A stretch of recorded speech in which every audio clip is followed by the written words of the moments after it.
tout droit de la Belgique. Il est responsable du ministère FBM. Alléluia.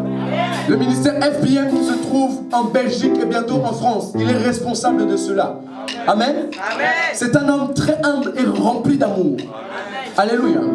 Et c'est pas seulement un homme humble et rempli d'amour qui dégage l'onction, mais il est assis sur la parole. Veuillez faire une acclamation spéciale pour l'homme de Dieu, le serviteur Romano Dica, acclamant Jésus-Christ pour sa vie.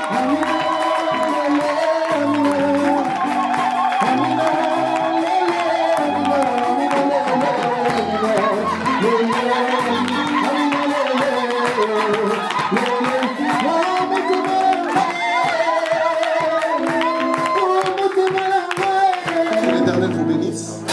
Je suis tellement dans la joie de vous voir. Vous êtes tellement beaux et belles. La conférence n'est pas encore terminée, mais vous brillez déjà. Et j'aimerais dire encore mon ami, je l'appelle mon jumeau. Tu le vois, tu me vois. L'homme de Dieu aussi. Est-ce que vous pouvez acclamer pour l'homme de Dieu?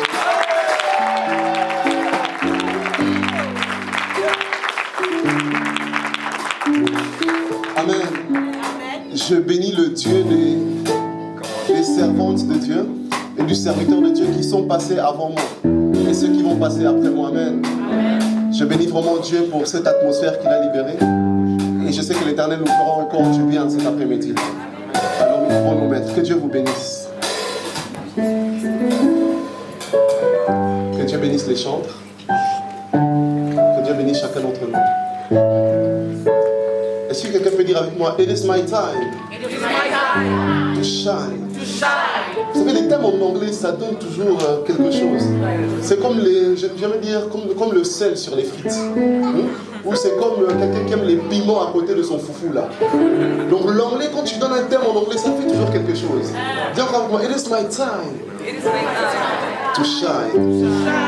Et pendant que je priais, je méditais, je disais, Seigneur, est-ce que tu pourrais me donner le message pour cette conférence? Et Dieu a commencé à m'emmener. Il a dit, aucun souci mon fils. Prends simplement le thème. C'est mon temps de briller. Alors nous voyons deux mots, nous voyons le temps et nous voyons briller. Autrement, nous voyons le temps et nous voyons la lumière. Quelqu'un peut dire Amen. J'aimerais d'abord parler du temps. On ne peut pas parler du temps si la terre ne tourne pas autour du soleil. Sinon le temps n'allait pas exister. On parle du temps parce que le soleil tourne autour de la terre. Quelqu'un me suit? Amen. Et le soleil, la lune et les étoiles ont été créés au 3e jour. Avant cela, le temps n'existait pas encore. La terre vivait dans l'éternité.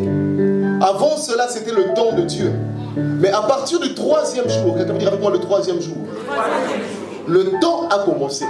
Dieu a créé la lune, le soleil, les étoiles. Et la terre a commencé à tourner autour du soleil. Quelqu'un peut me dire Amen. Amen. Alors, nous sommes aussi une terre. Quelqu'un peut dire je suis une terre. Je suis une terre. Et ce que j'aime, c'est qu'avec l'histoire de Genèse, tu peux comprendre l'histoire de ta vie. Le temps a commencé lorsque la terre tournait autour du soleil. Quelqu'un peut dire avec moi, tourner autour du soleil. Cela veut dire que si nous voulons que notre temps commence, nous devons commencer à bouger. Avance. Il n'existe pas de temps. Tu ne peux pas rentrer dans ton temps si tu ne bouges pas. Amen. Tu ne peux pas rentrer dans ton temps si tu ne fais rien du tout. Si tu restes assis sur ta chaise et que tu n'entreprends rien, ton temps n'arrivera jamais. Amen. Avant que la terre ait son temps pour briller, la terre ne brillait pas encore. Mais à partir du moment où le soleil a été créé et qu'il s'est décidé de commencer à tourner autour du soleil, c'est que son temps a commencé. Quelqu'un me suit? Amen. J'aimerais dire une chose. C'est que Dieu ne travaille pas avec les gens qui ne travaillent pas. Amen. Dieu travaille avec les gens qui travaillent. Amen. Je prie que Dieu puisse commencer à travailler avec toi après ces 3 jours. Amen. Afin que ta vie puisse changer et que tu puisses briller comme une étoile au nom de Jésus. Tape ton voisin et dis-lui bouge. Vois vois un autre voisin, même à ta gauche, dis-lui bouge. Et vous allez voir que la première fois, mon frère, que la terre a bougé. Donc la première fois que Dieu a créé le ciel, plutôt qu'il a créé le soleil, la lune et les étoiles. La première fois que la terre a bougé, la terre était courageuse. Pourquoi je dis courageuse? Parce que la terre flottait au milieu de l'espace, au milieu de ténèbres, au milieu de rien du tout, au milieu de nulle part. Et elle a pris la décision d'être courageuse ainsi que d'avancer dans le vide. Quelqu'un me suit? La terre a pris la décision de commencer à bouger et d'avancer afin de tourner autour du soleil. J'aimerais illustrer les messages et sûrement je me dirais que la terre peut-être elle avait peur. Peur de peut-être se perdre dans l'espace. Peur d'aller peut-être trop loin. Mais si elle n'aurait pas bougé, alors il y aurait certaines parties de la terre qui seront restées ténébreuses. Quelqu'un me suit? Alors vous allez remarquer que c'est un principe que Dieu utilise avec chaque homme et chaque femme sur la terre que Dieu veut utiliser. Qu'est-ce que je veux dire par là? C'est que si tu veux commencer à briller dans ta vie, si tu veux commencer à briller dans ta destinée, tu dois avoir le courage. Quelqu'un peut dire avec moi le courage. Et vous allez voir que Dieu voulait utiliser Josué. Mais avant de l'utiliser, il a vu que Josué avait peur. Moïse était mort et Dieu utilisait Moïse. Cette grande poids, cette responsabilité, Josué voulait fuir cela. Mais qu'est-ce que Dieu a fait? Dieu a commencé par encourager Josué. Et dès qu'il a eu le courage, Josué a commencé à briller dans sa génération. Je prie que l'Éternel puisse te donner le courage. La même chose encore avec David. Écoutez, si David n'avait pas le courage, il n'allait jamais briller dans son temps. Il y avait un homme qu'on appelait Goliath. Tout Israël avait peur de cet homme-là. Mais David était seul dans son coin, peut-être le plus jeune. Mais un jour, il s'est levé avec son courage. Il a dit, quel est cet incirconcis qui ose défier l'armée de l'Éternel? À cause de son courage, il a défié Goliath. Et la Bible dit que lorsqu'il a pris sa pierre au bagarre et qu'il a lancé contre Goliath est mort. Je prie Dieu que Dieu puisse te donner le courage pour briller dans ta génération au nom de Jésus. Tu vas briller dans ta vie au nom de Jésus. Tu vas briller dans ce que... Si tu dis Amen, bien.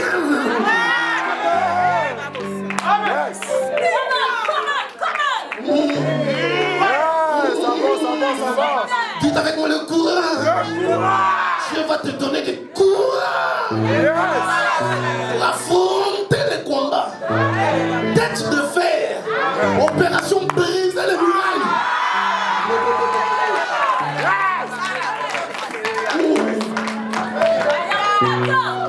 Est-ce que je peux avancer encore?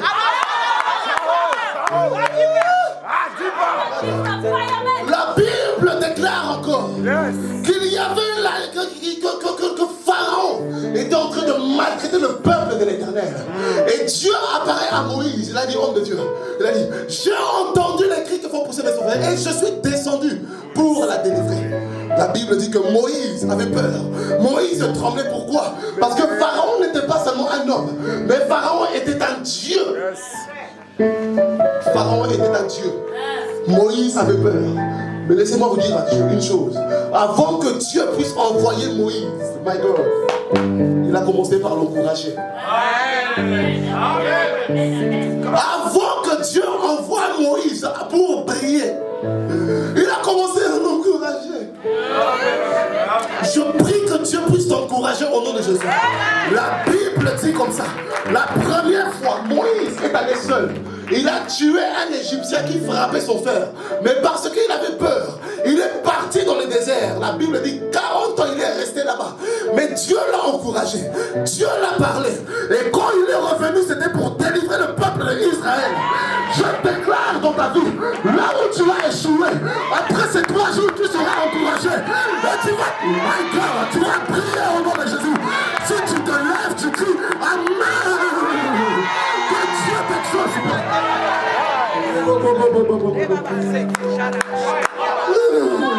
Dis avec moi le courage.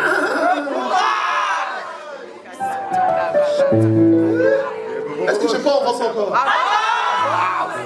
Je sens la grâce de Dieu. Je monte.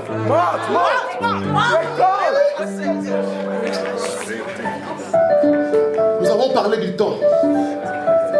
Mais la deuxième chose que nous voyons dans le thème, c'est mon temps de briller. On parle de briller, on parle de lumière. Quelqu'un peut dire avec moi lumière. Lumière. Encore une fois lumière. Lumière. Écoutez, la première fois que la terre a commencé à briller, c'est que la terre tourne autour du soleil. Et la terre était éclairée à cause de la lumière du soleil qu'elle recevait. Dis encore avec moi lumière. Le soleil était la lumière de la terre.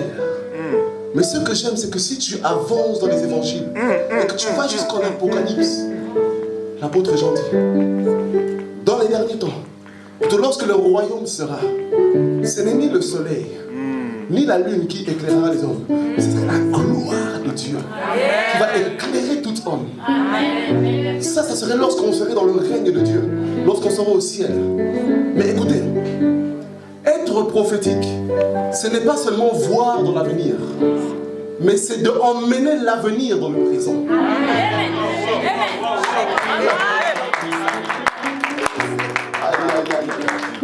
Être prophétique, ce n'est pas seulement percevoir dans le futur, mais c'est emmener le futur dans le présent. Et Jésus, my God, a compris ce mystère. Il dit, mes petits, ainsi vous devez prier. Notre Père qui est aux cieux, que ton règne, que ta volonté soit faite sur la terre comme au ciel. Quelqu'un me suit? Amen. Ça veut dire que ce royaume-là, qui serait à la fin de temps, lorsque nous serons au ciel, lorsque nous sommes fils et filles de Dieu, nous sommes déjà dans ce ciel. Amen. Quelqu'un me suit? Amen. Ça veut dire que le royaume, plutôt le ciel, c'est pas à venir. Nous sommes déjà dedans. Que ton règne vienne. Le règne, c'est le royaume. Que ton règne vienne. Et la Bible dit que ce n'est pas le soleil, c'est demain la lune qui éclairera les hommes, mais que c'est la gloire de Dieu qui va éclairer tout homme. Cela veut dire que si le règne de Dieu est venu, ce n'est plus la lumière qui t'éclaire. Ce n'est plus ces ampoules-là qui t'éclairent, mais c'est la gloire de Dieu qui t'éclaire. Quelqu'un me suit? Maintenant, qu'est-ce qui s'est passé? La terre tourne autour du soleil. Vous savez, si la terre avait osé de reculer peut-être un peu, elle allait mourir. Si la terre avait choisi de partir un peu plus loin, elle allait mourir. La terre n'a pas choisi de tourner autour d'une étoile, car il y avait aussi des étoiles. La terre n'a pas choisi de tourner autour de la lune, même si la lune a sa petite lumière. La terre n'a pas choisi de tourner autour d'une météorite, mais elle a choisi de tourner autour du soleil. Quelqu'un peut dire le soleil? Écoutez, le soleil, c'est la lumière de la terre. Mais le Christ est la lumière des hommes. Amen. Le soleil, c'est la lumière de la terre. Mais Jésus est la lumière du monde que nous sommes. Et j'aimerais que tu puisses prendre l'exemple sur la terre. Ne tourne pas autour d'une étoile. Ne tourne pas autour d'une personne. Ne tourne pas autour, ne dépend pas peut-être de ton pasteur. Ne dépend pas de ton frère, de ta soeur. Ne dépend pas de ton travail. Celui qui va t'éclairer, ce n'est pas ton travail. Celui qui va t'éclairer, ce n'est pas ta mère, ce n'est pas ton père. Mais celui qui va t'éclairer, c'est l'agneau de Dieu. La lumière du monde. Il s'appelle Jésus-Christ. L'alpha et l'oméga. Le commencement et la fin. On l'appelle admirable, merveilleux, le consolateur. Il est vivant, ressuscité et il revit.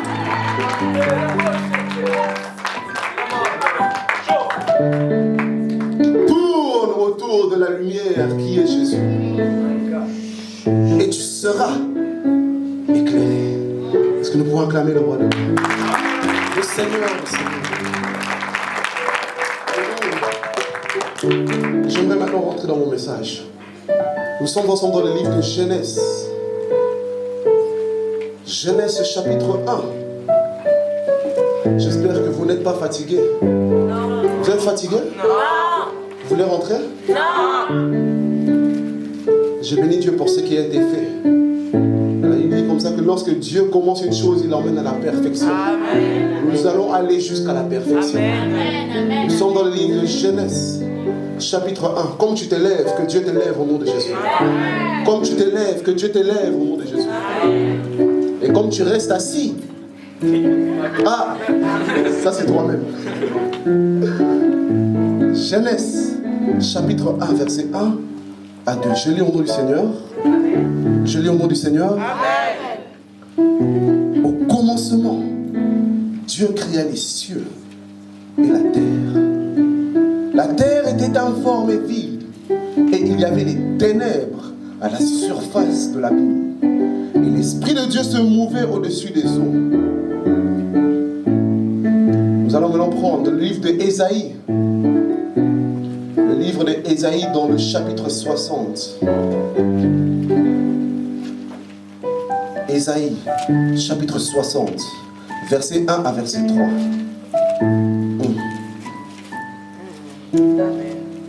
Alléluia. Ésaïe 60, verset 1 à verset 3.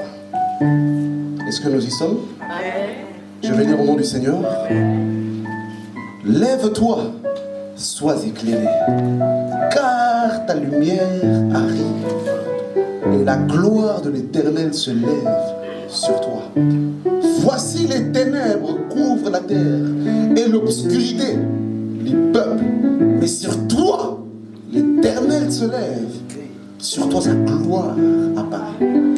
Des nations marchent à ta lumière, et des rois à la clarté de tes rayons. Est-ce que c'est possible d'acclamer la parole du Seigneur? Amen. Mettons-nous aussi, que Dieu te bénisse. Lève-toi et sois éclairé. Dans d'autres versions, vous allez lire lève-toi et brille. Dis encore avec moi, it is my time. It is my time to shine. Lève-toi et brille, dit l'Éternel des armées, car ta lumière est arrivée.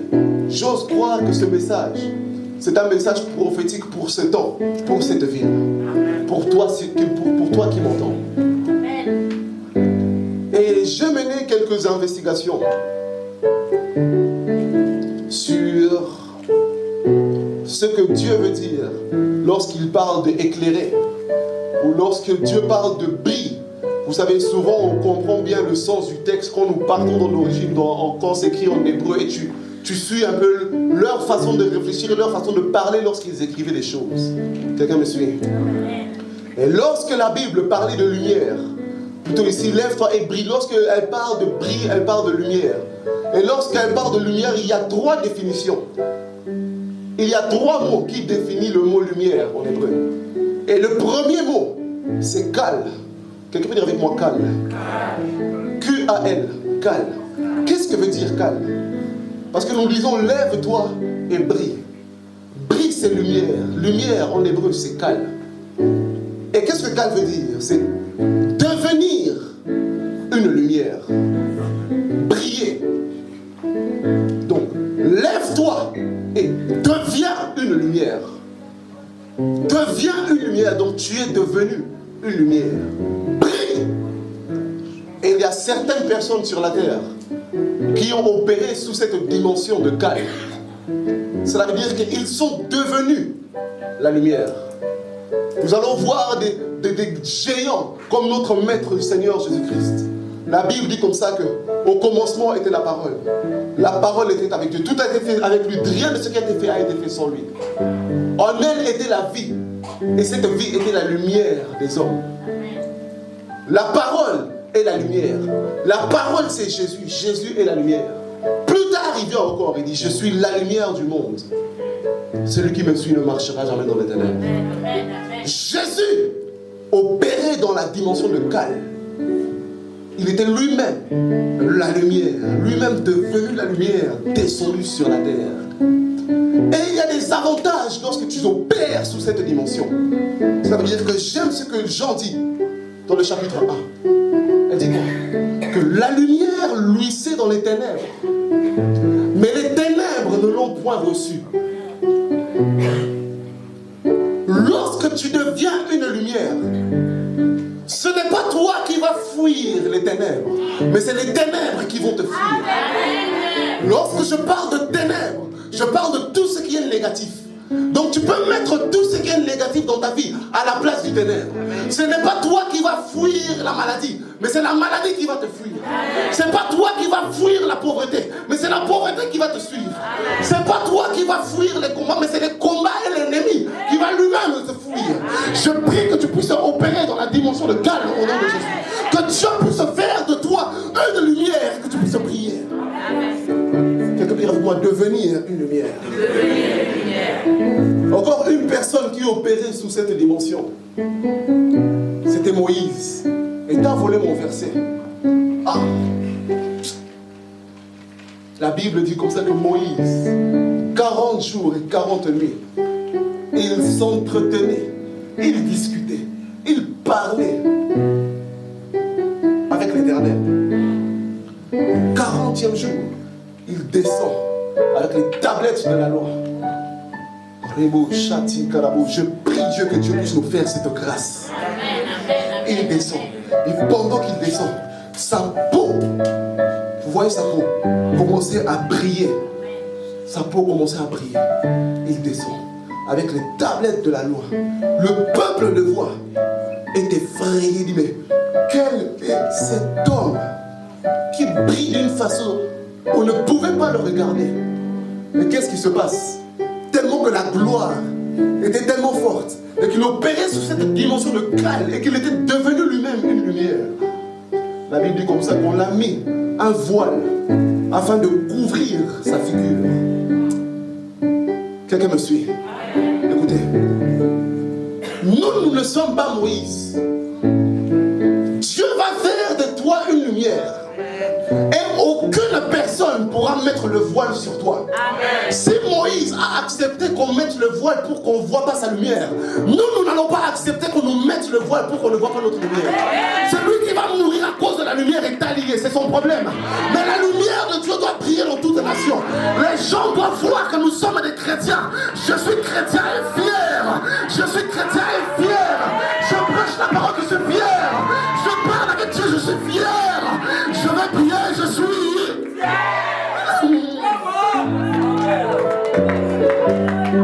Ah, c'est trop, couvre-toi un peu. Tu t'exposes trop. Oh, c'est pas le temps. Quand on vient avec des propos comme ça, tu dis arrière de moi, Satan.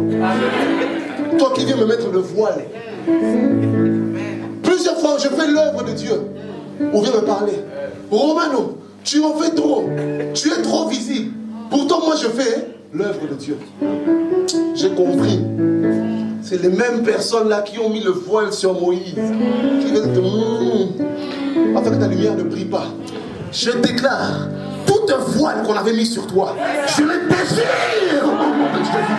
Je désire toute voile. Tu vas briller comme jamais. Quelqu'un peut dire avec moi, calme. Devenir une lumière.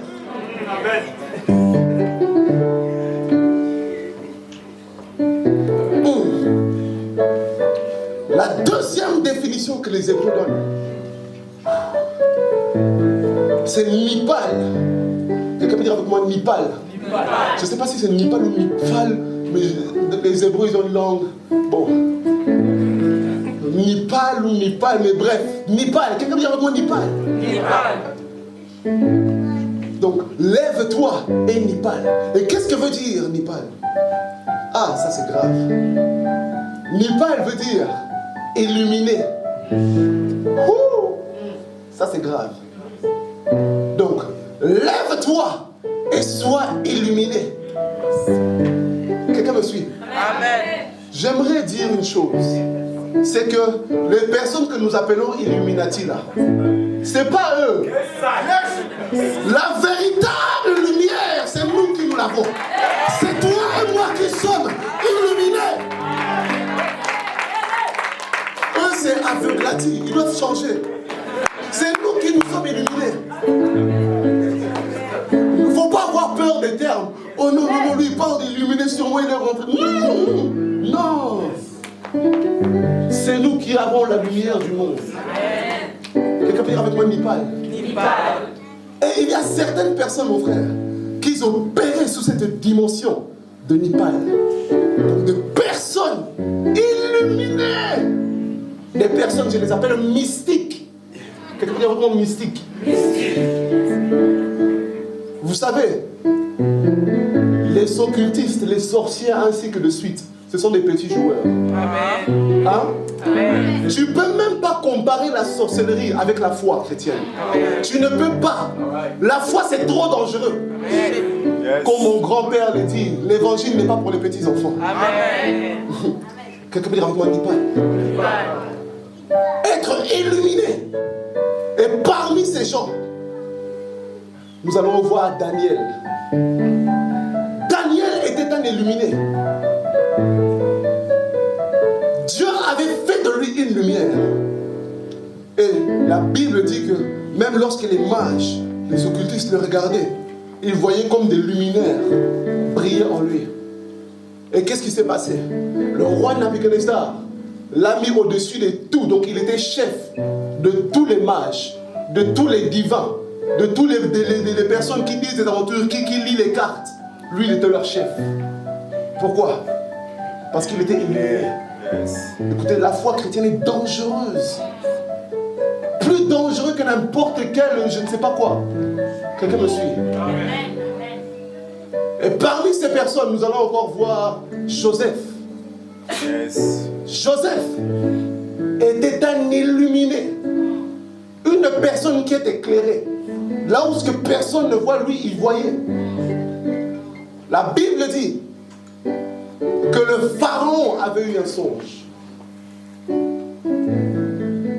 Personne ne pouvait l'interpréter. Mais lorsque la personne qui était illuminée est apparue, il a donné l'interprétation du songe. Maintenant, c'est aussi bénéfique d'être illuminé. Car lorsque nous parlons d'illuminé, nous pouvons parler de l'onction et de la grâce prophétique.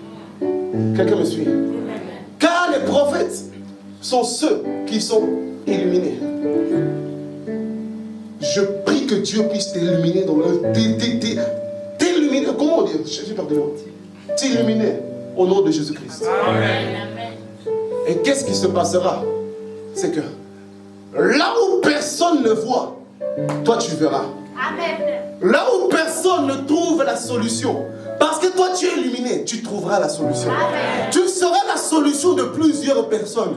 Et des gens viendront à toi pour demander des conseils. Pourquoi? Parce que tu es illuminé. Est-ce que quelqu'un croit que Dieu peut faire ça? Le Dieu du surnaturel. Et il y a une troisième et la dernière définition que donne la Bible. Lorsqu'elle parle de lumière, elle parle de Ipphil. Quelqu'un peut dire avec moi Ipphil? Et qu'est-ce que veut dire Ipphil? Ipphil veut dire donner la lumière. Donner la lumière ou autrement illuminer.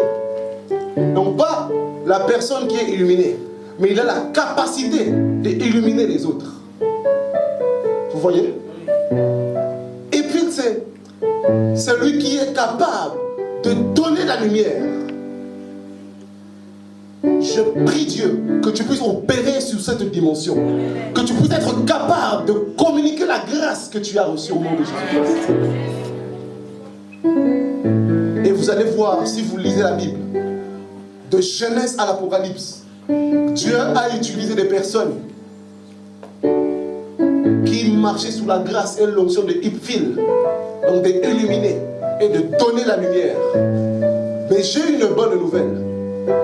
C'est que ce que Dieu a fait avec les apôtres, ce que Dieu a fait avec les prophètes, aujourd'hui il veut le faire avec nous. Amen. Quelqu'un va dire Amen.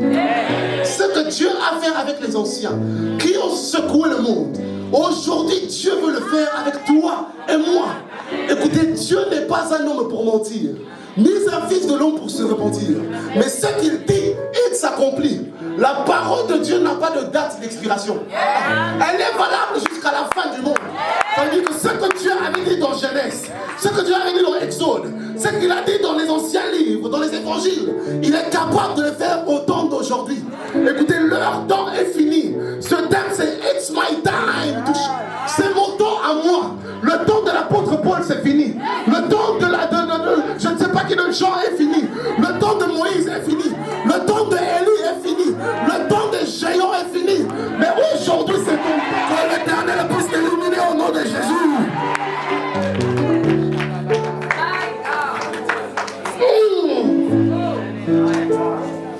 Quelqu'un peut dire avec moi, c'est quand c'est trop lourd.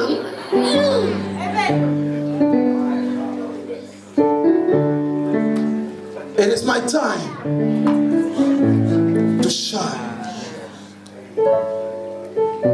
Cela veut dire que lorsque c'est ton temps de briller, tu deviens une lumière. Et lorsque tu deviens une lumière, tu es illuminé. Et lorsque tu es illuminé et que tu grandis, tu auras la capacité d'illuminer les autres. Dieu fera de nous des ambassadeurs de lumière. Nos représentants représentent le royaume de la lumière de Dieu. Ça commence ici, mais je vois que ça va s'étendre sur toute la France au nom de Jésus. Acclamons le Seigneur.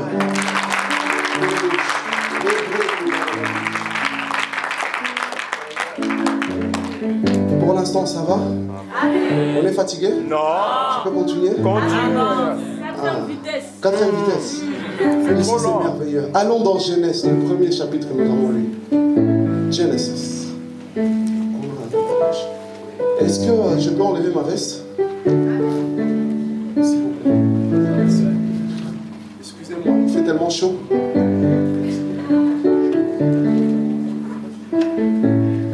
Genèse, chapitre 1, verset 1 à verset 2. Il y a des gens qui traînent pour trouver Genèse. Je vous ai déjà dit, Genèse, c'est pas derrière. Donc si tu traînes pour trouver Genèse, donc toi la Bible, tu lis un autre livre. C'est pas la Bible. C'est pas la Bible. Hein? Au commencement, Dieu créa les cieux et la terre.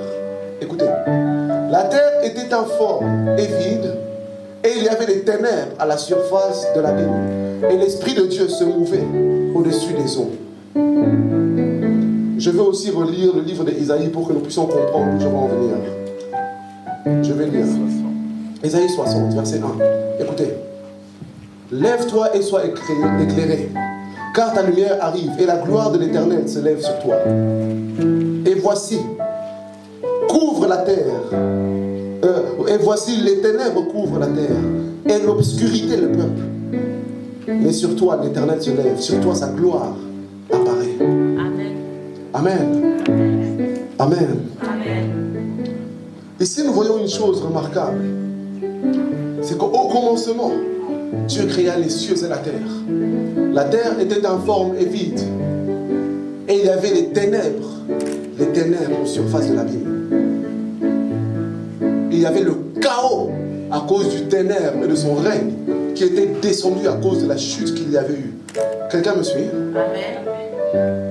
Et la Bible dit que l'Esprit de Dieu mouvait au-dessus des eaux. Et puis Dieu se lève et il dit que la lumière soit. Et la Bible dit que la lumière fut. Quelqu'un peut dire que la lumière fut. Et ici, lorsque nous parlons de lumière, nous ne parlons pas du soleil. Le soleil n'était pas encore créé. Le soleil vient au 3e jour. La lune aussi, les étoiles aussi. Mais lorsqu'on parle de la lumière ici, on parle de Jésus. La lumière du monde. Que Jésus soit. Jésus fut. Jésus apparaît. Et Dieu commence à créer. Vous allez voir que Dieu a dit que la lumière soit. Et Dieu, jusqu'à maintenant, n'a jamais dit que la lumière parte. Quelqu'un me suit? Depuis qu'il a dit que la lumière soit, il n'a jamais chassé cette lumière. Maintenant, écoutez, la terre avait expérimenté la gloire de Dieu, expérimenté la lumière de Dieu. Elle avait expérimenté cela. Elle était heureuse. Et lorsqu'elle a reçu la lumière, tout a commencé à être créé dans sa vie. Les choses ont commencé à être transformées. La terre a vu des bêtes, a vu des animaux, a vu l'homme. Il a vu des arbres qui commençaient à déployer. Donc la terre rentrait dans sa destinée à cause de la lumière qui était là au commencement. Quelqu'un me suit? Amen. Mais qu'est-ce qu'il s'est passé? Demande avec moi, quoi? Lorsque nous lisons le prophète dans le livre d'Ésaïe, le prophète Ésaïe voit dans l'esprit: lève-toi et sois éclairé, car ta lumière arrive. Il continue, il dit: voici les ténèbres couvrent toute la terre, et sur toi la gloire apparaît. Il revient. Je me suis posé la question, j'ai dit: Seigneur, comment? Vous savez, si tu veux grandir avec Dieu, pose-lui des questions. Et je dis toujours que Dieu a une réponse à toute question. Sinon Dieu ne serait pas Dieu. Donc pose des questions. Et lorsque tu recevras la réponse à ces questions, c'est là que tu grandis dans l'esprit. Je dis: Seigneur, comment? Pourquoi comment? C'est parce qu'au commencement, Dieu avait dit que la lumière soit. Et la lumière était. Mais lorsque Ésaïe ouvre et rentre dans le domaine de l'esprit, il voit, mon frère, que les ténèbres couvrent la surface de la terre. Qu'est-ce qui se passe? La terre avait chuté. La terre, quelque part, avait échoué. Au commencement, la terre avait la lumière, avait expérimenté Dieu, la présence de Dieu, la gloire de Dieu. Mais lorsque Ésaïe vient plus tard, il dit: je vois les ténèbres qui couvrent la surface de la terre. La terre avait chuté. Et quand est-ce qu'elle a chuté? Vous allez voir que Adam, celui que Dieu avait donné, il avait donné la terre à Adam, marcher sur cette terre, dominer. Mais lorsqu'il a désobéi en mangeant du fruit de la connaissance du bien et du mal, il a péché contre Dieu. Et qu'est-ce qu'il a dit? Il a maudit la terre. Il a maudit la femme et il a maudit le serpent. À cause de Adam, à cause de la chute de Adam, même la terre a chuté. Cela veut dire que la terre était maudite. Et les ténèbres ont pris force et autorité sur la terre. Au fur et à mesure, avec le temps, le ténèbre couvrait la surface de la terre. Quelqu'un me suit? Si tu es là, est-ce que tu peux faire comme ça? Les ténèbres couvrent la surface de la vie. Et vous allez voir que depuis lors, la terre pleure. La terre pleure parce qu'elle a chuté. La terre pleure parce qu'elle a perdu sa lumière. Et l'un des hommes de Dieu dit, il dit que la terre attend avec un ardent désir la révélation des fils de Dieu. Pourquoi est-ce que la terre attendra la révélation des fils de Dieu? Parce que ce seraient des fils de Dieu qui apportera la délivrance à la terre. Amen. On va doucement.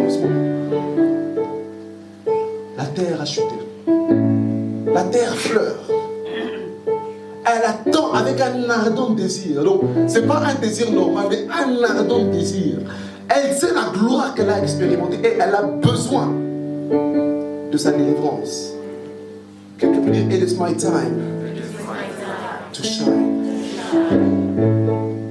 La terre attend avec un ardent désir la révélation des fils de Dieu. Les fils de Dieu révélés, c'est ceux qui ont la lumière. Amen. Hein? Quelqu'un me suit? Les fils de Dieu, ce que la terre attend, c'est des personnes qui brillent, afin de faire briller la terre même, afin de rapporter la terre. Et je vais vous montrer pourquoi. Nous sommes dans le Non, je vais prendre moi-même. Genèse chapitre 2, verset 1. Ainsi furent achevés les cieux et la terre et toute leur armée. Quelqu'un peut dire toute leur armée. Après que Dieu ait créé les cieux et la terre, il s'est arrêté, il a dit, ainsi furent achevés les cieux et la terre et toute leur armée. Je dis, Seigneur, quelle armée? Quelle armée? Quelqu'un me suit? Lorsque Dieu créa les cieux et la terre, lorsqu'il créa la terre, il créa l'eau, il créa les plantes, il créa les arbres, il créa tout ce qu'il y avait sur la terre. Mais tout ce qu'il y avait sur la terre était accompagné par une armée dans le monde spirituel. La terre en elle a des vertus. La terre en elle a des armées que Dieu a liées avec certaines choses. Maintenant, depuis que la terre a chuté, l'armée est devenue inactive. L'armée n'est plus armée. Mais il n'y a que des personnes qui sont illuminées, qui sont capables de susciter cette armée. Dites amen pour que j'avance. Il y avait un homme qui s'appelle David. David brillait dans son temps. Donc je pense que peut-être lui aussi il avait fait une conférence avec It's My Time to Shine. Et lui-même il était l'exemple. Car il brillait dans son temps. Quelqu'un me suit? Il est arrivé à un moment. La Bible dit comme ça qu'il y avait le premier coup d'état sur la terre. Son propre fils a pris le trône de son père. Son propre fils a couché avec toutes les femmes de son père devant tout le peuple. David, il a dit, ça c'est autre chose. Il partit à la montagne, les pieds nus. Quelqu'un peut dire avec moi les pieds nus? Je parle aux enfants spirituels. Quelqu'un me suit? Amen. Il partit chercher Dieu. David ne l'a pas pris à la légère. Il sait que lui-même c'est un lion. Son fils aussi c'est un lion. S'il part comme ça, on risque de l'avaler. Laisse-moi d'abord aller chercher Dieu. Amen. Il part dans la montagne. Il cherche Dieu. Seigneur, regarde ce que mon fils fait. Seigneur, regarde ce que mon fils fait. Il prie sérieusement. Et lorsqu'il pria, parce qu'il était une lumière, il a su activer une armée qui... Écoutez. Attendez, s'il vous plaît, attendez. La Bible dit que lorsque David est descendu pour combattre son fils, my God, Dieu avait créé les arbres, les forêts. Et lorsqu'il descendait pour combattre son fils, la Bible dit que l'armée qui était derrière la forêt combattait avec David pour avaler l'armée avec qui son fils était venu attaquer son père. Quelqu'un me suit? Ainsi furent achevés le ciel et la terre et toute leur armée. Derrière la forêt, vous voyez, la forêt que Dieu a créée, il y a une armée de Dieu. Mais ce sont simplement des personnes illuminées, capables de donner une lumière, capables d'être une lumière, qui sont capables d'activer certains esprits que Dieu a liés. Je ne parle pas des esprits que le diable, parce que le diable a ses esprits. Dieu aussi a ses esprits. Jésus aussi qui opère dans cette dimension. Il y a quelqu'un qui vient vers lui, un aveugle de naissance. Jésus pouvait prier, l'aveugle allait voir. Il pouvait faire take it. Il allait voir. Qu'est-ce qu'il a fait? Il a dit non, je vais travailler avec mon armée. Il prend la boue, il met sur ses yeux. Va te laver. Qu'est-ce qui a fait en sorte que l'aveugle puisse voir? C'est l'armée de Dieu que Dieu avait créée et liée à la terre. Avec Élie. Et comment s'appelle-nous Élisée? Avec le lépreux qui était roi. Il vient vers le prophète. J'ai la lèpre. Et c'est même pas lui qui avait pour aimer son serviteur. Il a dit, mon maître a dit, va te laver 7 fois. Plonge-toi 7 fois dans l'eau. Élie pouvait prier. Il pouvait déclarer un mot, c'était un prophète. Mais il a choisi de travailler avec l'armée de l'Éternel. Va te plonger 7 fois dans l'eau. Il plongea 7 fois dans l'eau. Quand il est sorti, il fut guéri. Qu'est-ce qui a fait en sorte qu'il soit guéri? L'armée de l'Éternel. Il y a certaines personnes qui ont su activer. Je sens que ça devient trop lourd. Activer certaines armées, certains anges qui travaillent avec certaines vertus de la terre pour travailler en leur faveur. Écoutez, la foi, c'est pas pour les petits enfants. Tout ce que vous voyez les sorciers, les occultistes faire, il n'a rien créé. Amen. Satan n'a rien créé. Amen. Le diable n'a rien créé. Amen. Dieu est le créateur des cieux et la terre. Amen. Le maître de l'univers. Quelqu'un peut dire le boss, c'est Jésus. Le boss, c'est Jésus. It's my time to shine. Quelqu'un peut dire avec moi, it's my time to shine. Et la terre attend avec un ardent désir la révélation des fils de Dieu. Pourquoi? Parce que les ténèbres couvrent. La terre a perdu son éclat.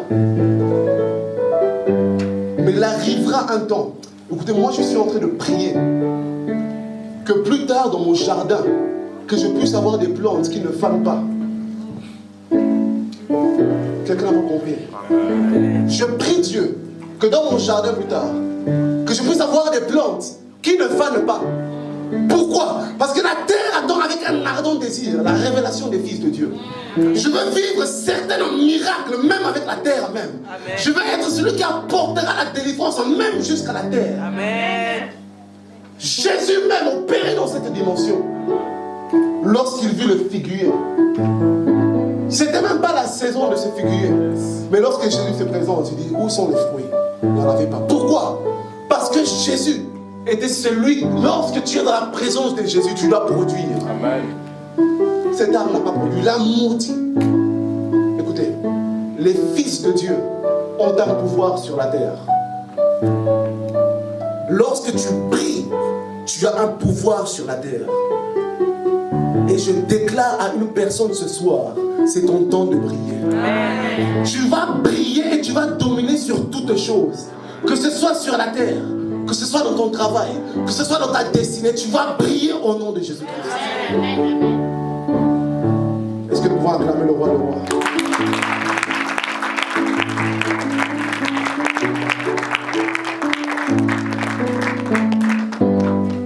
Lève-toi, sois éclairé, car ta lumière arrive. Et la gloire de l'Éternel se lève sur toi. L'obscurité, voici les ténèbres couvrent la terre et l'obscurité le peuple. Mais sur toi se lève la lumière. Des nations marchent à ta lumière et des rois à la clarté de tes rayons. Et j'aime bien dire que ta foi fera de la parole de Dieu une prophétie personnelle. La première prophétie, c'est la parole de Dieu. Est-ce que quelqu'un peut dire je reçois? Dis encore je reçois, Seigneur.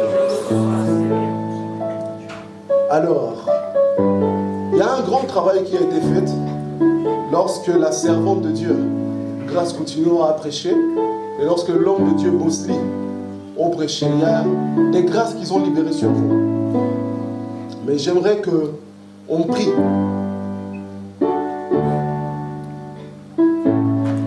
Une personne qui brille est une personne illuminée. Et nous allons demander à Dieu, pour ceux qui ont la foi, si tu crois que Dieu peut t'illuminer, tu vas prier pour ça. Et Dieu va le faire. Lorsque je parle d'illuminer, je parle de l'onction et la grâce prophétique. Si tu crois que Dieu peut te le donner, Dieu la fera. Moïse a dit, pourquoi vous êtes jaloux? Je souhaiterais que tout le monde puisse prophétiser. Un prophète qui veut garder le monopole de la prophétie n'est pas un prophète. Un prophète désire que même des autres puissent voir et entendre. Et c'est le désir de Dieu. Alors ce que nous allons faire, c'est que nous allons prier Dieu. Nous allons demander à Dieu qu'il puisse faire de nous une lumière que nous puissions être illuminés et que nous puissions avoir la capacité de donner la lumière. Car c'est là que ce serait notre temps de briller. Est-ce que nous pouvons acclamer le roi de roi?